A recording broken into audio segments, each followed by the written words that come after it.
Okay, I think we're live. Um, so, first of all, welcome everybody to this live. My name is Sergio Nelatón, the founder of Diplo Media. I'm here with Mark. Introduce yourself. I'm Mark Gambale, founder of Close with One. Dax. I'm Dakshesh Patil and I'm the founder of the Konsol. So, we're gonna share a bit about what it really takes to start a business online today, covering all aspects of what allows a business to grow, run, operate efficiently, and bring actual revenue um, that allows you to sustain a life that you actually get to enjoy. So, at a high level, we're going to be covering content. We're going to be covering um, website SEO, systems, and sales. The three different pillars that it takes to really bring in new people that get to learn about your stuff that you're selling, resonate with it, engage with it, and on the call actually feel trust so that they are in a position to want to work with you and to hire you for your work and your services. So if your business isn't growing, it's probably one of these three reasons. It's either I don't know what to post, nobody visits my website, or people ghost me after calls. Just at a very high level, Mark, why do people even ghost in the first place? And what is the importance of even, working on that in the first place? It's a fascinating question, Sergio. It's almost like a village where someone new comes to the outside of the village and they ask to come in, and the person that's there in the front is the greeter. And if that greeter doesn't create this space of trust, then whatever is said after the first 3 minutes goes in one ear and out the other. And then you get that sort of politeness.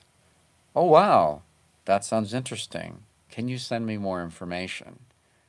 And then the let me think about it piece comes up.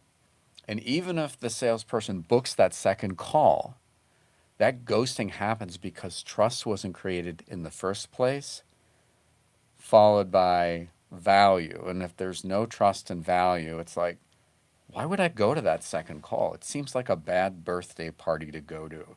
I kind of don't like the birthday boy or girl. That's pretty much what happens. And then the ghosting effect is the impact of that equation not working well. Mm, I love that. And you're obviously I love the analogies that you make with the birthday parties because that's exactly what it feels like. Do you actually want to show up or invite the person again? Before we go deeper into what people can start doing differently at a high level, like who are you? Like what do you do? Why do you do it? Why are you even on this call in the first place?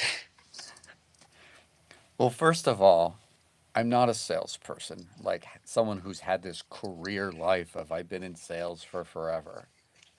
I think of myself as an analyst in the room that studies everything. And then from there, I was a product manager and look at, well, what is it that we could actually build that the buyer would go, here's my credit card. I'm just going to send you a payment now. And so it's the progression of analyst to product manager to product marketing. All along the way, it was doing ride alongs with salespeople, seeing what they needed to do to get to number one in sales. And as I switched from being an entrepreneur in companies to an entrepreneur, I realized the biggest thing people wanted to know is how do I build trust in one conversation, in one call? So that's not the only call. And you get more opportunities to serve the other person. So that's actually why I started Close with One, is that people just said, it's really not about how many calls I get, it's what how many closes I get and creating a wait list of new customers rather than a chase list of people in your pipeline, which to me is a pipe dream. Mm, dropping gems. Thank you for sharing that. Dax, would you mind just sharing a little bit about who you are, what you do, why you do it, and why you're even on the call in the first place? Absolutely.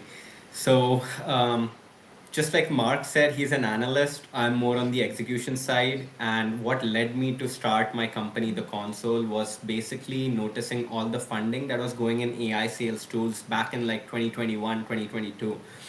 I was so shocked to see that almost 80% of the venture capital funds were actually being diverted towards the AI segment. But what I realized then was that there was a huge gap in the market for implementation of these tools. And if nobody is going to do that, then all the value that these tools could create is never going to implement in a country's economy, or for the small business owner to really like drive it home, right? That's what motivated me. I started dabbling into certain domains, whether it was outbound marketing, the impact of good quality branding and websites, to how do you really build trust, like Mark said, on calls, and why it's so important, right? And that's where I come into the play. So it's more of an execution with that analytical mindset, and then really making sure that you're not building a pipe dream. You want to build real revenue, you want to generate real cash, and you want to keep do that in an ethical and in a way where your customers actually want to do business with you again and again. If it's none of those, or if you miss out even a one single piece, you're not going to go very far, are you? So yeah. Which piece do people, the majority of people, typically oversee or miss out on? I think it's an equal split, right? When you really think about it, there are real good salespeople who can sell anything but might not do it ethically. Then there are companies who have a real good product, but they only chase that first sale. They don't care about the post-sale experience of a particular consumer, and that's where they lose that trust, or where the factor is that, hey, you know what, I want to do business with you again, or you're so good that I want you to keep working with me and not let me go ever. So I would say it's a balance in today's economy, but yeah, making both of them are equally important. So I want to pick up Interesting. on something that you said there, Dax, on wanting to work with someone for forever. It's almost like you're searching for that lost family member. Maybe you were adopted and you're like, who's my dad? And you're on this search for forever. Like, are you my dad? Are you my dad? Like, you're trying to map it all out. And that's what all these sales calls are, is you're like, who's the one that really is a match for me? That is a genetic match that I trust them and I'm going to treat them as family because they treated me as family in that first conversation. So when someone sees that person for the first time that's long and lost, they're like, you're the one. And when you do find the one, so much trust is created that it's an ongoing relationship.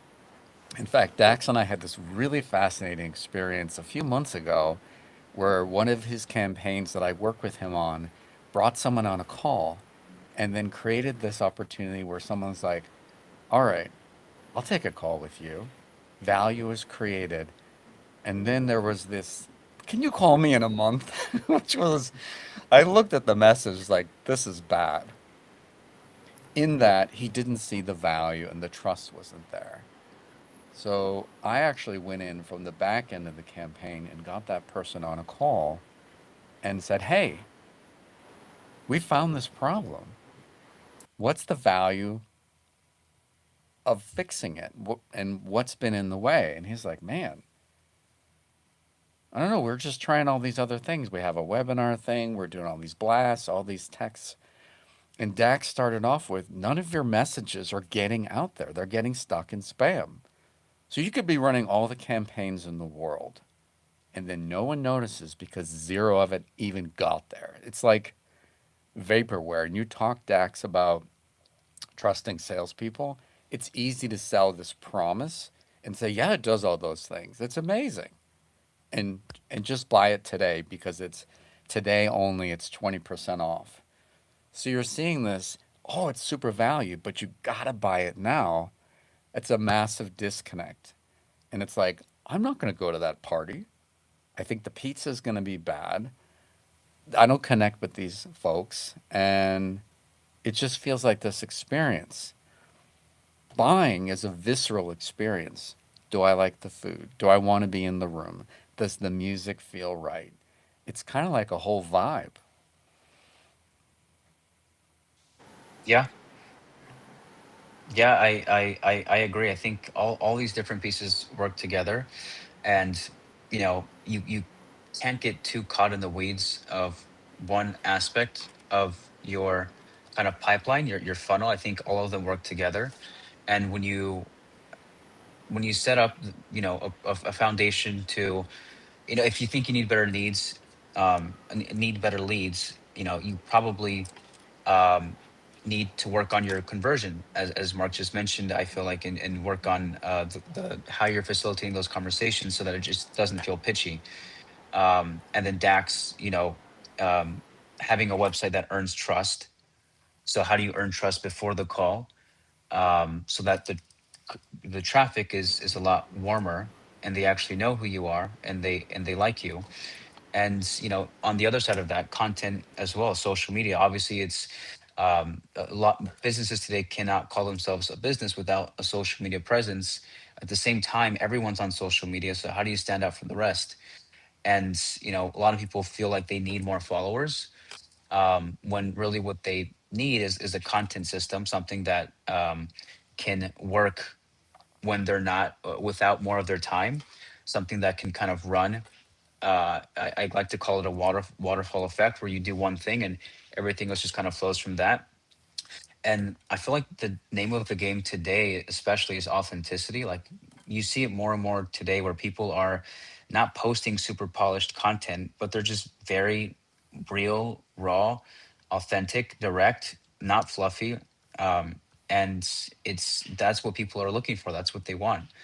So all these different pieces, work together, but it's also, it can be overwhelming. I mean, like, where do you start? Do you start with the website? Do you just do cold calls? Do you start posting content? Like, at what point, where do you start?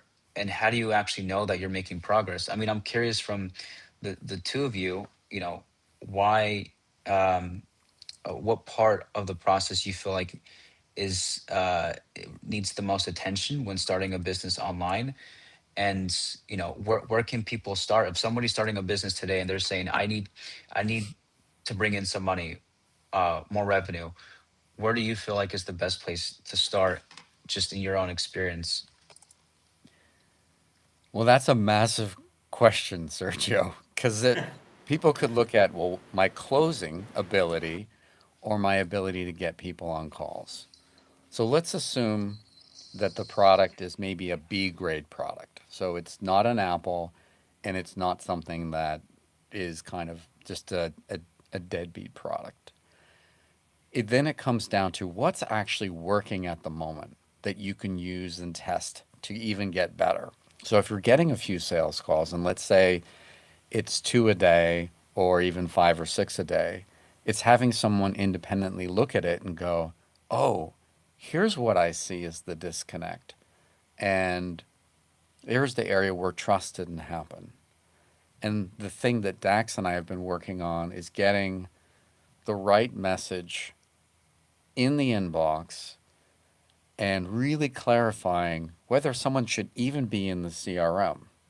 Because we can waste all our time sending messages to people that don't get them, and it actually waters down our impact. And whether it's text or email, you can get flagged as spammy. So we actually just completely deleted a CRM for one of our clients and shut it off and built something new, which to me is an ideal client relational system, not even a CRM. Like, take the word CRM and just flush it. They're not even your clients yet. They don't even know and trust you yet. You're trying to build a trust system. So I like your point, Sergio, of where do you start? Where is the trust? And then build it from there. Because once you've built it, those people will then talk about you. 90% of what we say as sales and marketing people, they're going, pause, time out, that's BS. You're being paid to write that copy.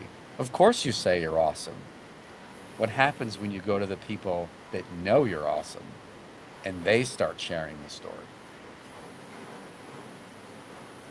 I I think think Dax, you you want to captured share? it really well. Yeah, I think Mark made some real good points, right? And circling back to what you asked, Sergio. So, what should a new entrepreneur who's trying to start a business online should focus on, right? I have a very simple framework that I recommend or I suggest businesses have in order.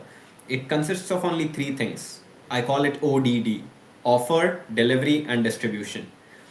If you can craft multiple different offers to test out and present what you have or whatever, whether it's a service, whether it's a product, whether it's something else, right? You want to have a way to package it and frame it so that the person who probably needs it or could potentially need it will have your attention. That's the first piece. Will that happen in one go? No. You will probably experiment with different ways of offers. Win your money back offer, buy one, get two free. It's a giveaway. You get one particular service item free for whoever signs up, right? So, offer is the first piece. The second important piece is distribution. And a lot of businesses sleep on this. A D2C brand can afford using ads, but a B2B advertisement is not going to get them paid revenue dollars, or it's not going to get them closures.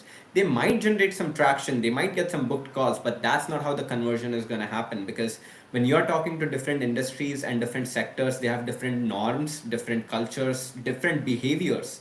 And if you are selling, especially as a new entrepreneur, you want to make sure that you are aware of these systems before you even start with anything, right?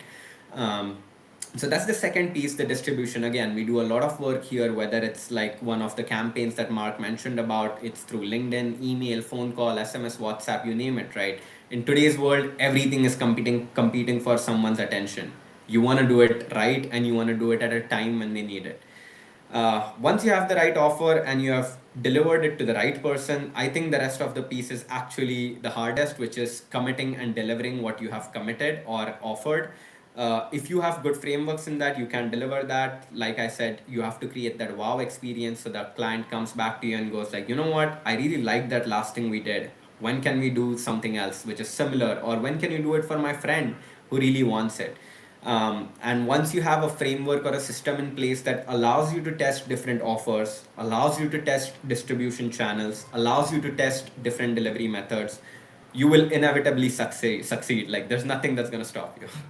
So having a good offer, why do you feel someone might visit a website, look around, and then just leave without reaching out?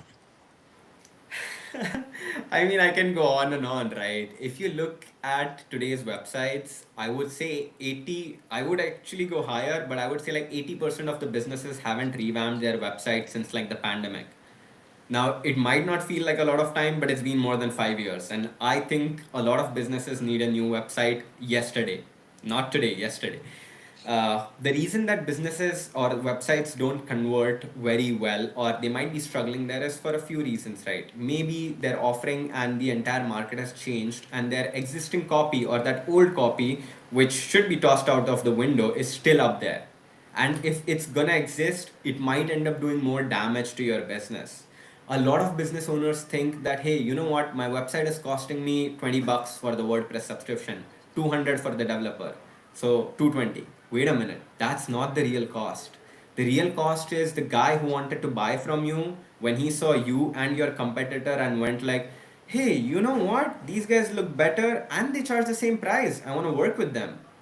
That was the real cost of having a shitty website, not the $220 you paid for it to maintain. So and you wouldn't know this because think of it like a lost cause, right? Like I would never find out why that prospect started ghosting, but there will be hints. Like you mentioned, we track a lot of things around bounce rate, around users not scrolling beyond the header space, and we optimize for every little details and so on, so that we get that right. And your website is doing a lot of heavy lifting, so when you go on the sales calls, it's more of like questions, right? How can you assure this, what's going to be some of my concerns, or what should I be worried about, and so on. And it's not, hey, you know what, I have this, let me give you a 15-minute pitch about why it's so boring. We don't want to do that, right? So So in that case, what should the website be doing in the first 5 seconds?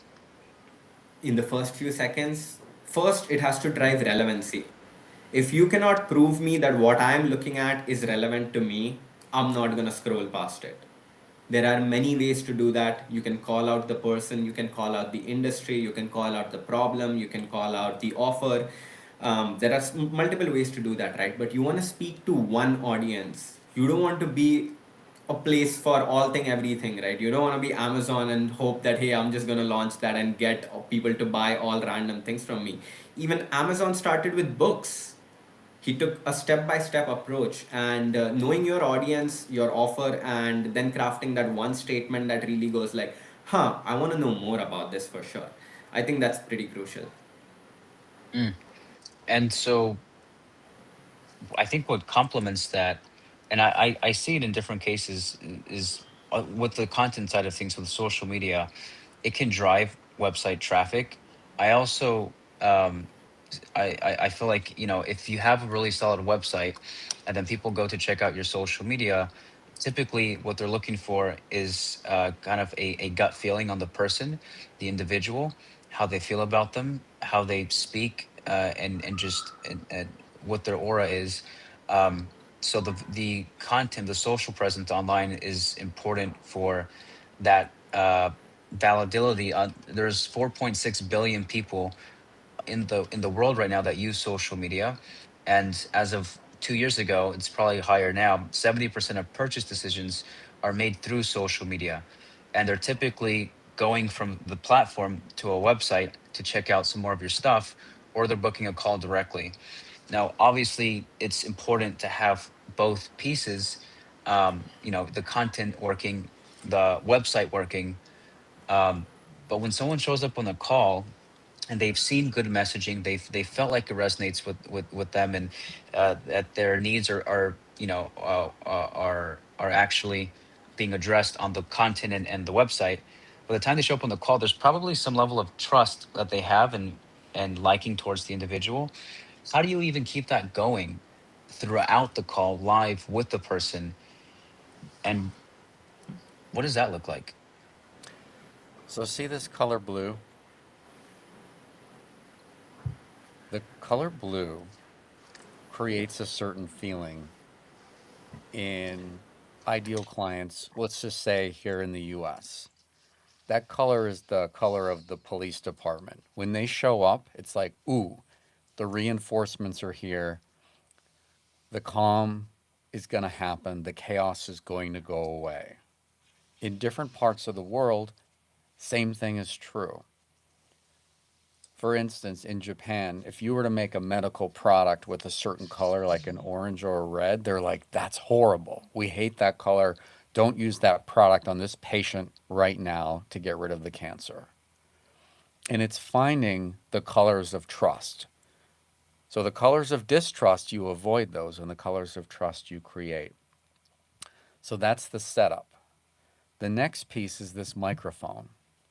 If I give this microphone to the potential buyer and say, why are you here? Like, what inspired you to take a call where I could potentially pitch you and talk at you at 90% of the time and give you 3 freaking minutes at the end? They're like, wait, you're going to let me say why I'm here and you're not going to overpitch me? No, I might not even be the right fit for you. So, what's your story? How does that make somebody feel? Let's the guard down. Makes them feel like they have nothing. There's no agenda, and they can just openly share what's going on because there's no strings attached, no ties. And the no One of ties one is of important. Go ahead. one of the things that I typically run away from on calls, whether it's a service provider or a lead, which a lead, it's kind of a different situation that plays out. But what anyone that I'm on the call with, if I get a sense of, um, what's the word, um, attachment, um, or let's, for lack of a better word, codependence, where what I say will impact the emotional state of the other person, I typically tend to be a lot more careful with what I'm sharing because I don't want to hurt the person's feelings. And I also, I just want to be nice and kind. So I'll typically speak in a very safe, kind of guarded way, where I'll not share too much information and lead them, in the wrong, down the wrong path.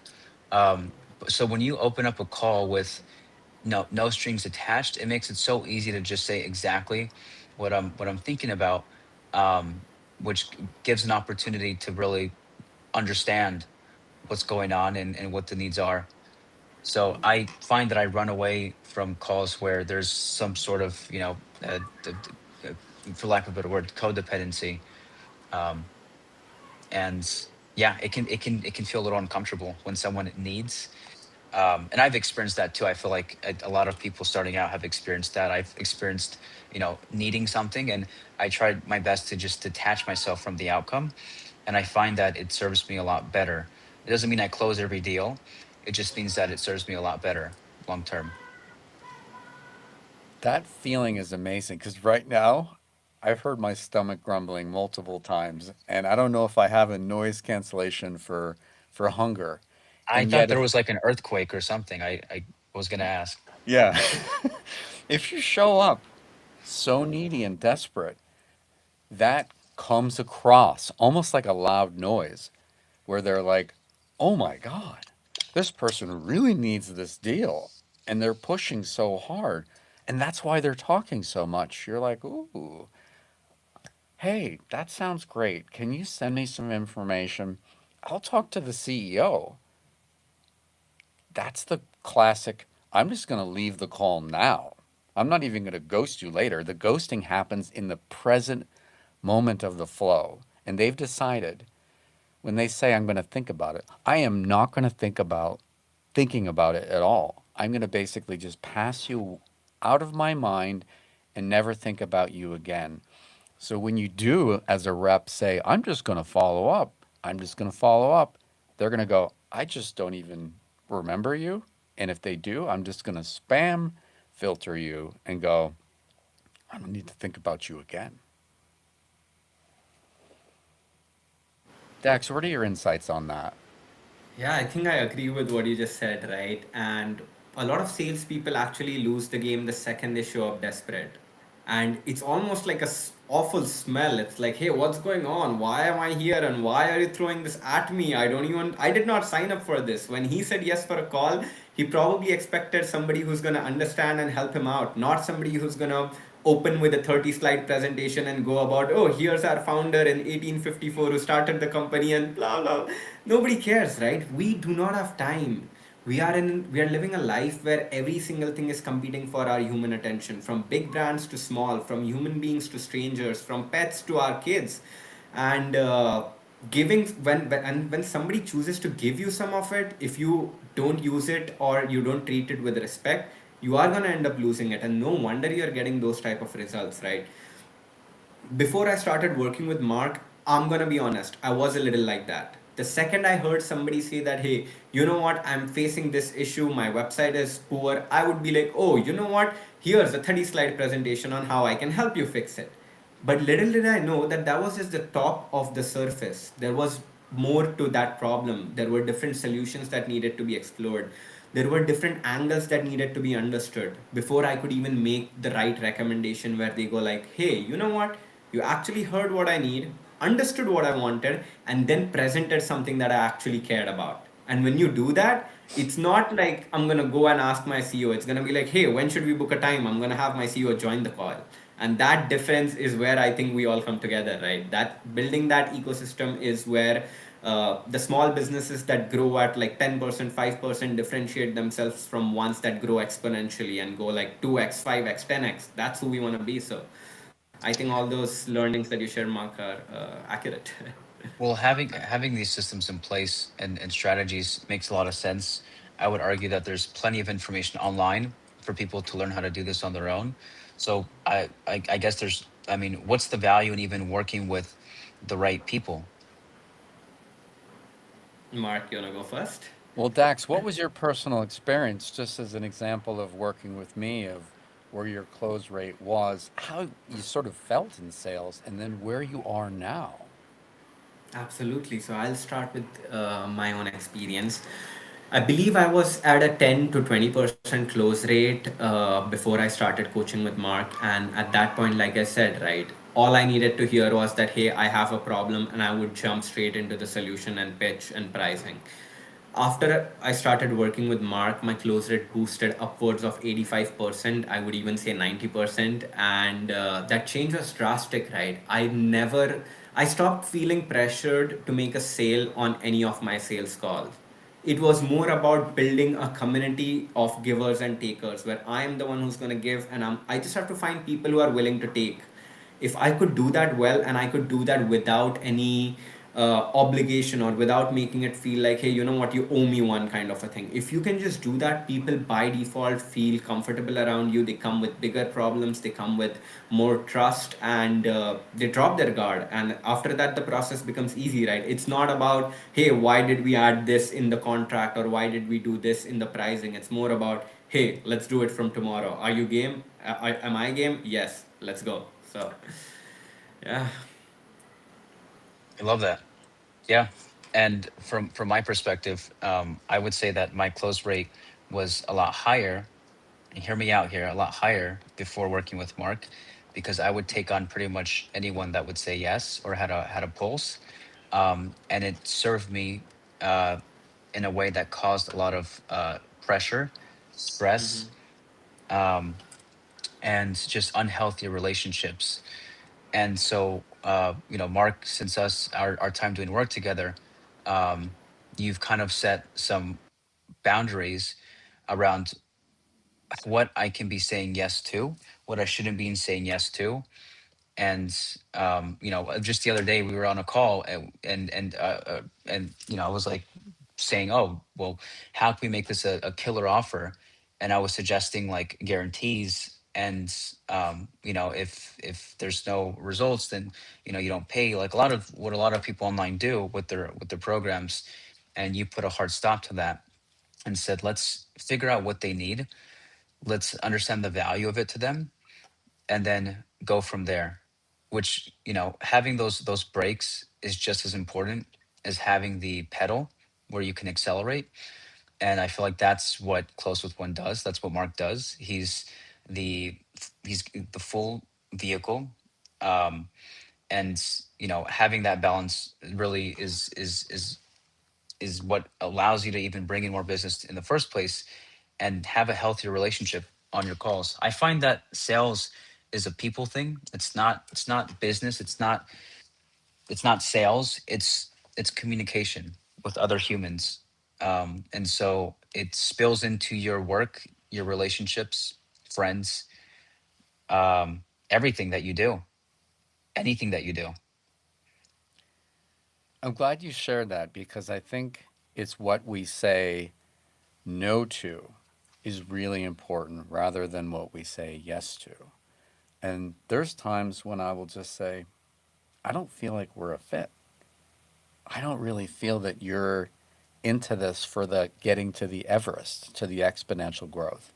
It just looks like you've been researching online and following all these people, and you're not really committed to the work to get there.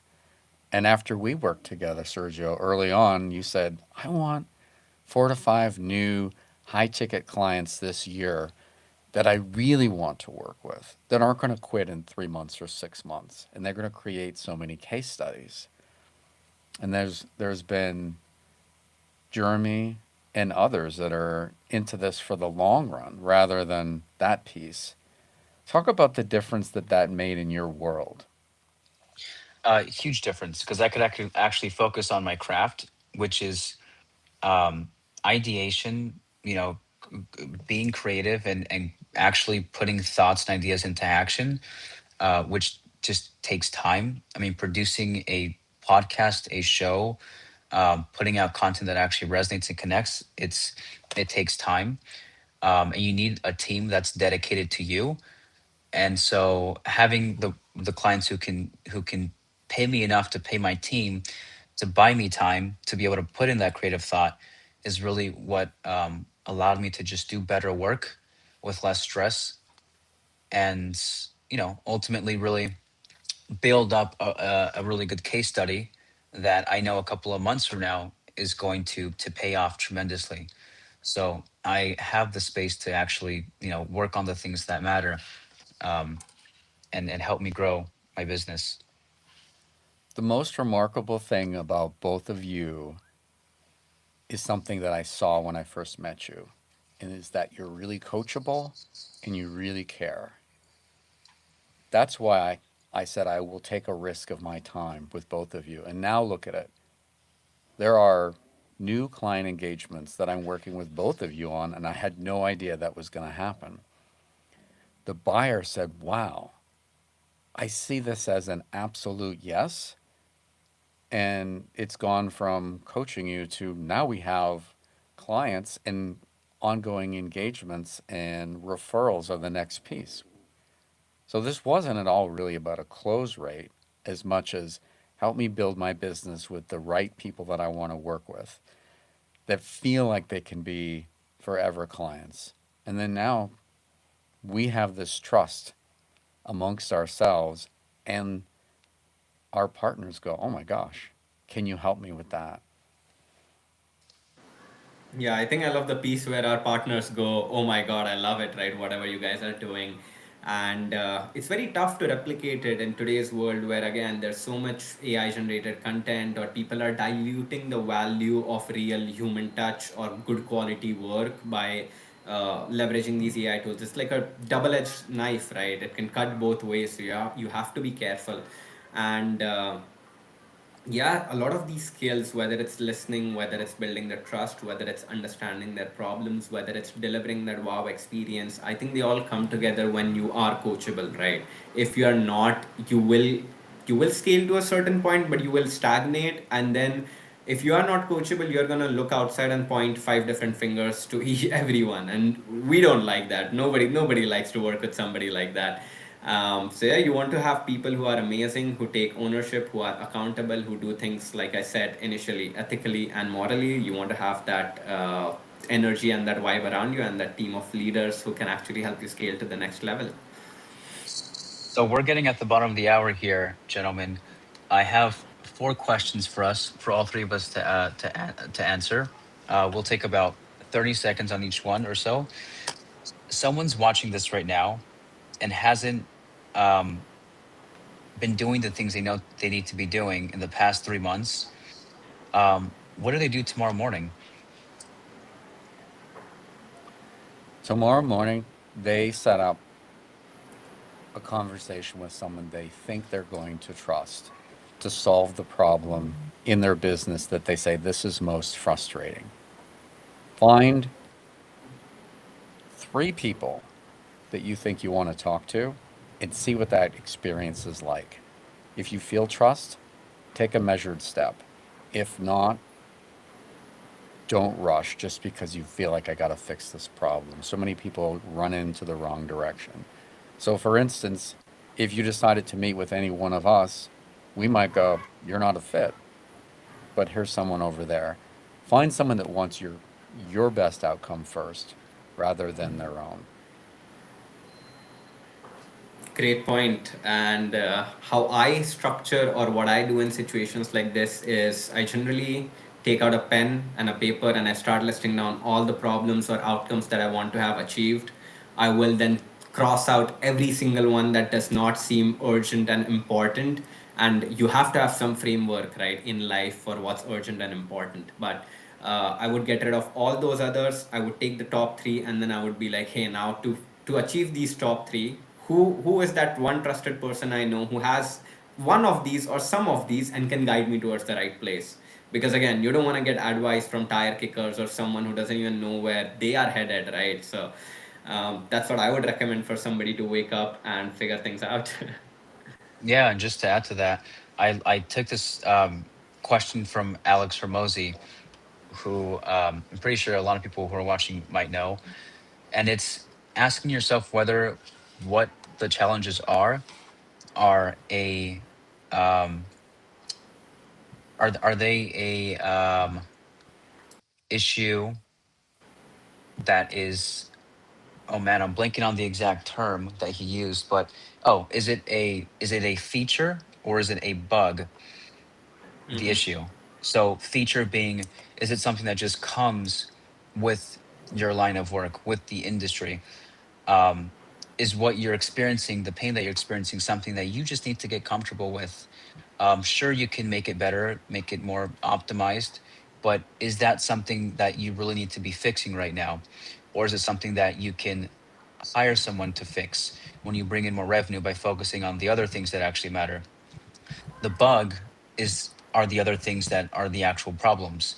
So your website just not working, no links working, not having clear communication on who you are and what you do, your sales process not being able to listen and make the other person want to schedule the second call or actually learn more about your products and services, that's something that needs to be fixed. Or the way that you're showing up online, are you clearly communicating who you are, what you do, and why you do it, so that by the time the person shows up on the call, they are warmed up to you and they have trust. So identifying whether it's a bug or a feature, and then just taking the appropriate action from there. I'm going to jump down to the last question here, for the sake of time. What's the biggest mistake you made early in your own business that you wish someone had stopped you from making? Oh man, I got an invitation to join a mastermind, a big mastermind in Miami, and I was scaling my digital marketing agency, and they wrote this amazing personalized message. I got on the first call and I was like, "Oh wow." They basically said, "I don't know if you're ready. Your revenue isn't at our threshold." And I said, "Oh, come on, I'm so close. Let me in the second call." So I'm trying to magnetize my way into this company because I asked, "Hey, are these guys good or not? Do you trust them?" So I got that vouch in. I got into the organization, went to their masterminds, spent big money to get there. And then when I was in their events and I signed up for the bigger ticket offer, I realized I had rushed too much into it. And that's when I actually did a business pivot right in the middle of it. So the opportunity is it's all around you. You got to look at it from the perspective of something can be a mistake because you made an investment. It's your opportunity to turn it into something great. And I actually turned that into a live event talk on AI relevance to humans. And that talk generated 1.67 million in sales qualified leads. So initially, everyone looked, "Mark, you just put a lot of money into this mastermind. What did you get for it?" I'm like, "Don't worry. It's going to develop into something." I didn't know what it was, but I carried it so that when I was on stage, the audience went through what I had learned, which is how to make a maximum value sales funnel so that when people see it, they magnetize toward you. And in that instance, 100 people came through the funnel in 5 minutes, and people thought HubSpot blew up. So, my encouragement is the things that you have as mistakes, those are great learning opportunities. Don't give up on it and flush it. Figure out how you can use it to kind of move yourself to the next level. That's amazing, Mark. And my story would be slightly different, where I believe I wouldn't say a mistake, but a moment of awareness was once when I was planning out a lot of things in detail and overcomplicating a simple project. And I will give an analogy at the end of this. But more often than not, we as humans tend to overthink the most basic stuff. And when we do that, we move further away from the truth. And when we do that, you are not going to get the results or get closer to your goals. An example of this would be, as a founder, I would be running the marketing, the HR, the delivery, the sales, everything, right? And there were so many tasks. Now, somebody who is an overthinker or somebody who enjoys complicating things will go like, hey, I have these 15-minute chunks. Let me dedicate each one of them to a particular task and get rid of it, right? But when you wake up, you realize that you snooze through your alarm, you skipped the first batch of things, and now your whole day is just scattered in front of you. That does not have to happen. I fixed that using a very simple formula, which again goes back to Alex Hormozy, like you mentioned, Sergio. He's a great guy and I follow him a lot, right? So he basically said that dedicate 4 hours of your time to promote your business, 4 hours to build certain things for your business, and the last 4 hours to deliver things to your clients, right? So you promote things, you build your own internal processes and systems, and then you deliver for your clients who are actually paying you real hard money. When I started doing that, all of my overcomplication just went away. I knew that if it's 8 to 12, I have to do this. If it's 12 to 4, I have to do this. If it's 4 to 8, I have to work on this set of things. Um, and that's my idea, right? Before starting on any big initiative or a multi-step process, look back and be like, hey, how many of this is actually required, or what's really important? Which again, if you look at Elon Musk, the only way he was able to build spaceship is by reverse engineering and getting rid of anything that was complicated to build a rocket ship and then making it work. So yeah, that would be my experience. Wow. Wow. So I honestly, I feel like the importance of simplifying things is critical, and that's actually something that I feel like I made a huge mistake on just in my own content journey, was overthinking how people were perceiving me online when I didn't even find my voice yet. I didn't give myself an opportunity to find out how I wanted to show up online or who I was online, because the way you communicate is different. You're not with a live person unless you're on a live stream and there's an audience. um you're kind of you're still who you are, um and you need to get comfortable with that. And there's a whole world of people that are looking for, yes, support with their services and their business problems, but really also somebody that they can connect with. And I think you can, some of the best online business relationships come from just connecting with the right people, which comes from authenticity. So I would tell myself to just post as much as you can, the unedited, just raw things, your thoughts, your feelings, tracking your business journey, what's going on. And if you can do that consistently for a year, you actually give yourself a chance to see what people connect with, and you can do more of that. There's these four agreements that I believe will are necessary, regardless of it's a content journey, a website journey, or sales journey. And it comes from the book The Four Agreements. To be impeccable with your word, speak with integrity, say only what you mean, avoid using the word to speak against yourself or gossip about others. Use the power of your word to offer love. Never use it to cause fear or pain in another or yourself. Don't take anything personally. This is going back to the codependence, feelings that some people have on calls, which keeps them from sharing more. Nothing others do is because of you. What others say and do is a result of their own dream or perception of their rules. We all make rules about how things should be, but when you are immune to the opinions and actions of others, you won't be the victim of needless suffering. Don't make assumptions. This is a huge thing that I feel like I see a lot on sales calls, and a mistake that I made is just assuming that the person needed my stuff when they might be able to benefit from it, but it wasn't what they needed to hear in the moment. Finding the quiet courage to ask questions, express what you really want, communicate with others as clearly as you can, and avoid misunderstandings, sadness, and drama. With just this one agreement, you can completely transform your life. And just lastly, always do your best. Your best is going to change from moment to moment. It's going to change from when you're healthy as opposed to when you're sick. Regardless of what you do, just always do your best. Those four agreements, if I had just followed them and actually paid attention to them earlier on, I think I would have avoided a lot of, self judgment, bad relationships, uncomfortable situations, pain, suffering, etc. And it helps to have people in my life around me who can remind me of these things when I forget, because I believe that we all forget. I think it's part of the human experience. I think that, we get very passionate and very in our work, um, and we can lose sight of these things. And I feel like that's normal. But the difference is having the right people around you. So, my question for the audience is, what is the value of having the right people around you, and not just making a change, but making a change with the people who can carry you when you can't walk? And that nugget right there ties really well into what you said, Dax, as well. I almost take what Alex Hermosi talks about there into visual components. Take a look at your calendar. 3 colors. Golden bricks, which is building something for your team or a value that bring people to you.